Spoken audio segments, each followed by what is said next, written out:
अस्सलाम वालेकुम। तो जी लास्ट वीडियो में हमने पैंट ट्राउज़र की कटिंग करना सीखी थी, तो आज हम इसकी स्टिचिंग देखेंगे किस तरह से हम लोग लूप्स लगाते हैं ट्राउज़र्स में, जिस तरह से ब्रांड्स के ट्राउज़र्स में लगी होती हैं, और किस तरह से इस तरह हम फिनिशिंग के साथ इसको स्टिच कर सकते हैं, बिल्कुल झोल ना आए। और पांचे की तरफ से जो घूम में सिलाई लगाई जाती है वो किस तरह से लगाते हैं।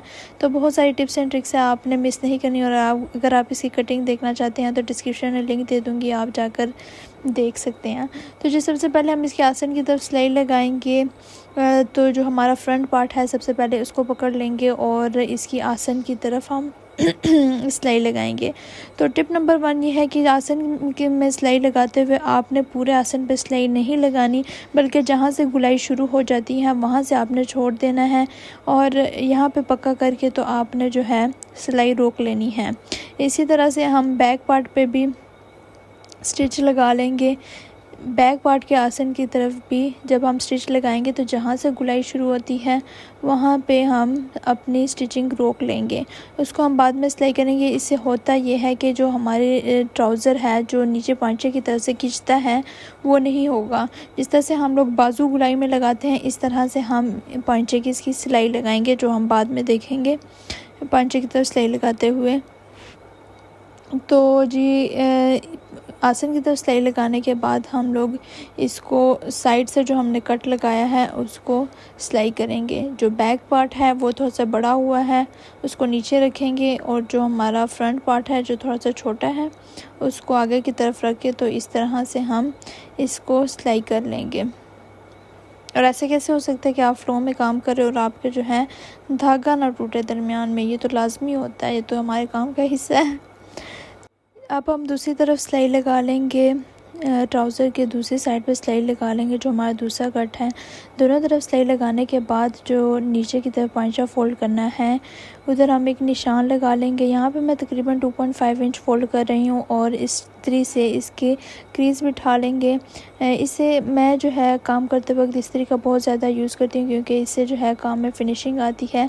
ये जो हमारी दरमियान में सिलाई लगी है साइड पे पांचे के, उसको हम इस तरह से खोल के इस्त्री कर लेंगे और पांचे की फोल्डिंग कर लेंगे और इसको फ़ोल्ड कर लेंगे। इस तरह हम सिलाई नहीं लगाएंगे बल्कि इसको मैं तरपाई करूँगी। आप चाहे तो सिलाई भी लगा सकते हैं, लेकिन मैं अक्सर इधर तरपाई करती हूँ कि फिनिशिंग अच्छी आती है। तो जी इस तरह से इस्त्री कर लेंगे। अब यहाँ पे पांचे की सिलाई घूम में किस तरह लगानी है वो आप ध्यान से देखें कि जो हमारा पांचे का निचला हिस्सा है उसको इस तरह ऊपर की तरफ लेके आएंगे और पांचे के अगले हिस्से पर इस तरह से रख के इसके ऊपर सिलाई लगा लेंगे। तो जब हम इसको सीधा करेंगे तो ये घूम में इसकी सिलाई लगी होगी। तो ये मैं आपको करके दिखा भी देती हूँ। सबसे पहले हम पांचे का निशान लगा लेंगे जितना हमें चाहिए। 8.5 इंच पे मैंने निशान लगाया है।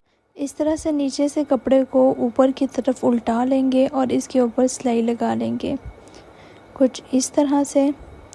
और जब हम इसको सीधा करेंगे तो ये हमारी जो है घूम में सिलाई लग जाएगी इसकी। अक्सर हम लोग जब घूम में सिलाई नहीं लगाते तो नीचे की तरफ से जो है पांचे की तरफ से कपड़ा बाहर की तरफ निकल रहा होता है, जो कि अच्छा नहीं लगता। तो इस तरह से हम एंड तक इसकी सिलाई लगा लेंगे और साथ ही हम दूसरे पांचे की भी सिलाई लगा लेंगे। ये एक बार फिर आप देख लें कि इसको किस तरह से करना है। इस तरह से नीचे से उठा के इस तरह ऊपर की तरफ रखना है और इसकी सिलाई लगा देनी है। इस तरह से हम स्लीव्स के आगे भी सिलाई लगा सकते हैं और पांचों के आगे भी सिलाई लगा सकते हैं। स्लीव्स की तरफ से भी ऐसा होता है कि कपड़े जो है जो एक्स्ट्रा कपड़ा होता है फिटिंग की जो सिलाई होती है वो उसकी तरफ से कपड़ा बाहर निकल रहा होता है। तो ये जी दोनों की तरफ पांचे की तरफ सिलाई लगा के तो हम इसको इस तरह से खोल लेंगे और ये जी हम इस तरह ये जो हमारा आसन का कपड़ा है इसको इस तरह से एक नोक सी बना लेंगे और एक सीधी सिलाई लगा लेंगे। ये हम लोग सिलाई लगा रहे हैं आसन पे, ठीक है, जहाँ से हमने सिलाई छोड़ी थी, जहाँ पे हमने कर्व की तरफ हमने सिलाई छोड़ दी थी, ये वहाँ पे अब हम सिलाई लगा रहे हैं। तो इससे होता ये है कि उठते बैठते जो है शलवार में खिंचाव नहीं पड़ती, शलवार में या ट्राउज़र में हमारी खिंचाव नहीं पड़ती। और इस तरह से हम कट लगा लेंगे ताकि इसमें झोल किसी किस्म का ना या खिंचाव जो होता है वो ना आए। इस तरह से हमने कट लगा लिया और ये जी हमने पांचे को सीधा कर लिया है। ये देखें इस तरह से कितनी खूबसूरती के साथ घूम में सिलाई लग गई है इसमें। और यहाँ पे मैं अब तरपाई कर लूँगी। आप चाहे तो इस पर सिलाई भी लगा सकते हैं और चाहें तो तरपाई भी कर सकते हैं। तो ये है हमारी आसन की सिलाई जो हमने लगाई है, कुछ इस तरह से है। और अब बारी आती है जी हमारे इलास्टिक की और नेफे की। तो वो कुछ इस तरह से करेंगे कि हम 5 इंच पे एक निशान लगा लेंगे दरमियान में रख के, आसन के दरमियान में, और 5 इंच दूसरी साइड पे निशान लगा लेंगे और एक और निशान हम लगाएंगे नीचे 5 इंच का, और यहाँ पर हम प्लेट्स डालेंगे। ठीक है, दोनों साइड पे इस तरह से 5 इंच का निशान लगा लिया है और तकरीबन हाफ इंच पे जो है ना, इस तरह से एक तिरछा निशान लगा रही हूँ। इस तरह से हमने इसकी प्लेट्स डाल देनी है। दूसरी तरफ भी इसी तरह से निशान लगा रही हूँ। तो ये जी हमारी प्लेट्स डल गई हैं इस तरह से। और अब मैंने ले लिया है तकरीबन 10 इंच की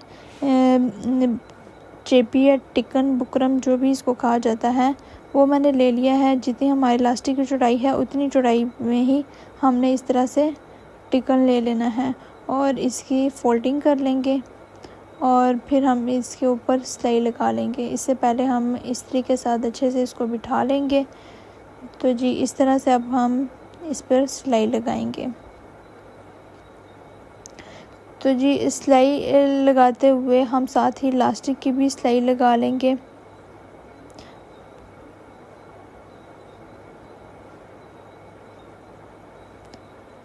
अक्सर ये होता है कि हमने जो बैक पार्ट होता है हमारा, उसमें हमने गुलाई में कटिंग की होती है, तो सिलाई करने में थोड़ा सा मसला आ रहा होता है, झोल आ रहा होता है।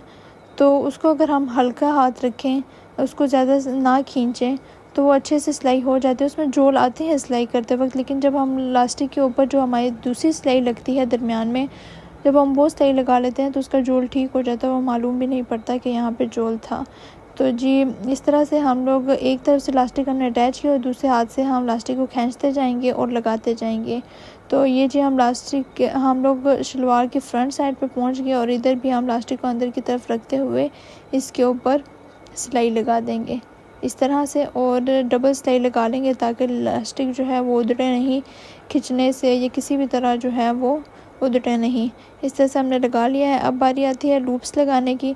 तो हमने शलवार का जो है दोनों आसनों को मिलाकर जो हमारे पास साइड पे जो पॉइंट बना है उधर हम लोग लूप्स लगा लेंगे। ये लूप्स आप इलास्टिक लगाते वक्त भी लगा सकते हैं, तो तब ज़्यादा बेहतर रहता है। असल में ये मैं भूल गई थी लूप्स लगाना, तो आप इलास्टिक लगाते वक्त इसको लगाएं, सिलाई के अंदर ही दे दें कपड़े के अंदर, तो वो ज़्यादा बेहतर रहता है।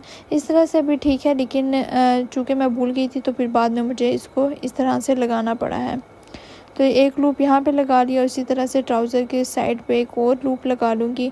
ये इससे होता ये है कि ये हम लोग ईज़िली अपने ट्राउज़र्स को जो है हैंग कर सकते हैं। अक्सर ये होता है कि वॉशरूम में हमारे ट्राउज़र्स कभी नीचे गिर जाते हैं तो दिल नहीं करता फिर उसको पहनने का। तो अगर ये इस तरह से हम लूप्स लगा लें तो हम इनको इजीली हैंग कर सकते हैं, गिरने का भी डर नहीं होता।